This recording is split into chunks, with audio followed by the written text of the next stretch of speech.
guys, welcome back to another video. Today I am gonna take you guys with me. Ooh, there's a bug. Yes, we live in the woods.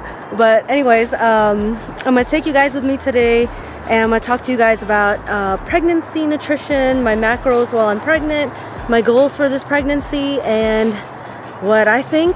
And yeah, I hope you guys stick around for the whole video. And I have to go to work today, so I already packed my breakfast. I will be stopping to get my Starbucks because that's my one little treat since I'm going to work and I need it. Without further ado, I'm always running late, so I gotta go.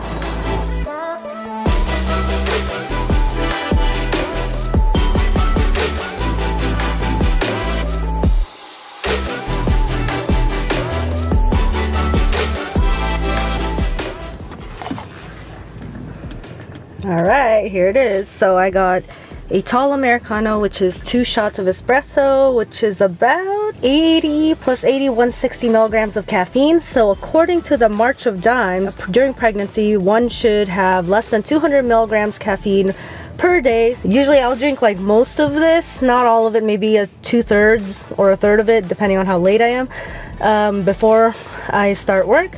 And then I'll have the other one later in the afternoon. So by the time I even have the other one, the first third or the 2/3 that I drank have already been kind of processed. So that's my rationale and my thinking for that. But most days, if I got my full sleep, I usually only just make coffee at home, and that only really has 60 milligrams. All right, guys, I'm running late for work. Gotta go. So I just got off of work. I'm taking a rest day from weightlifting today, but Matt and I are doing this cardio program. Probably do that workout later. I wanted to talk about nutrition during pregnancy and macros. So there's always that common misconception that like, oh, when you're pregnant, you should be eating for 2 and don't be too strict with your diet. Don't worry, eat whatever you want. Don't be on a diet. Honestly, so I followed that program for Maddie. Like, I wasn't that strict. I didn't count my macros or anything, but it was such a disaster. I did it for like a week or 2, and so some days I'll have like yogurt for breakfast and then not eat till many hours later and then have like a gigantic meal. And some days I didn't eat enough. Some days I got way too many macros, and it was just so frustrating. I went back to counting macros when I was pregnant with Maddie, and it was so much better. Like, I just felt more in control, especially since that's what I'm used to and that's what I do usually. So with this pregnancy, I actually calculated my macros for like a weightlifting day or non-training day. So first trimester, you really don't need to increase your calories at all. And if you do increase it, it's not really by very much. 100 to 200 calories, but not really. I took down my coffee intake. I just can't go from like having 4 shots a day to like nothing overnight. That will be like pretty much terrible for me, especially since I'm still working full-time and I'm even picking up extra hours. So I've been really tired, and Maddie's sick and not sleeping well. So yeah, the caffeine is kind of vital to my survival. And then my macros right now, like today, I'm not really doing any weightlifting today, so I am eating somewhere between 1,600 to 1,800 calories. Protein is always 125 for me. Carbs somewhere between 100 and 130. And then fats somewhere between 60 and 80, depending. If I have more fats, then I'll have less. Carbs, I definitely don't recommend going all out every single day and gaining way too much weight.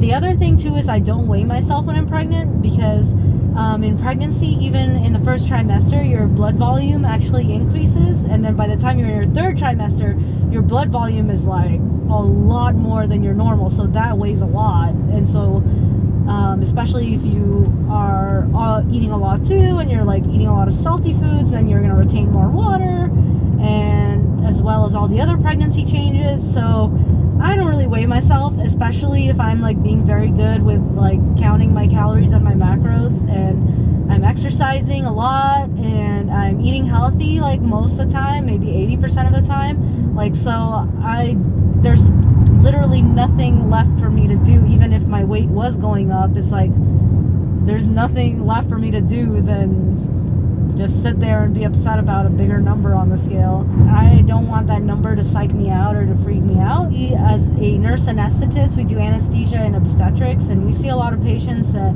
have a lot of issues when they gain way too much weight in pregnancy. Like, you're more predisposed to like gestational diabetes, which is diabetes in pregnancy.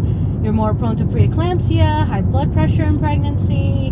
Like, so if you have that, then you're more predisposed to like postpartum hemorrhage and like, you know, all these like abnormalities in your body, liver issues, brain issues, all sorts of issues when you have preeclampsia, you know, kidneys, heart, everything. You know, you have increased blood volume already, so your heart's having to work extra hard, and then if you gain extra weight, then your heart has to work even harder to like get circulation to your enlarging tissue mass, not to mention your baby.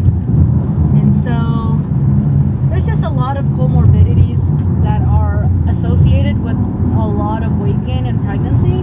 So the recommended weight gain, I think, is 25 to like 35 pounds.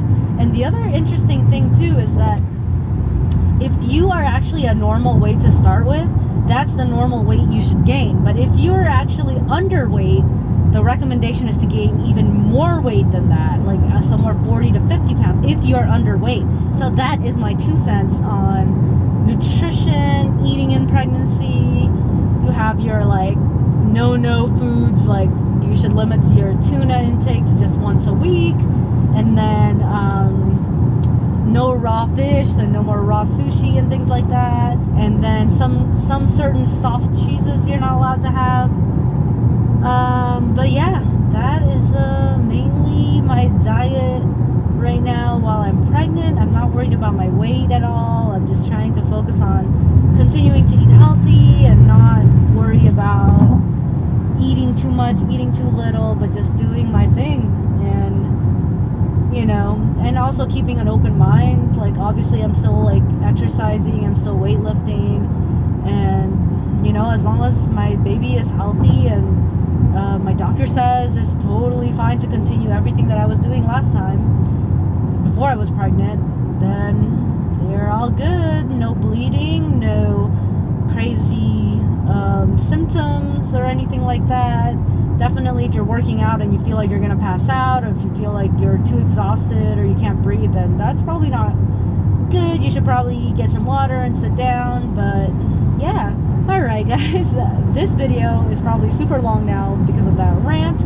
We got our small group tonight, so since I had that burrito earlier, my carbs are pretty much done for the day. I still have a little bit of fat and mostly all protein left for the day, so Matt's gonna grill some chicken, which I'm gonna have tonight, and maybe put some salad on there and maybe some avocados for my fats, and that will be my day.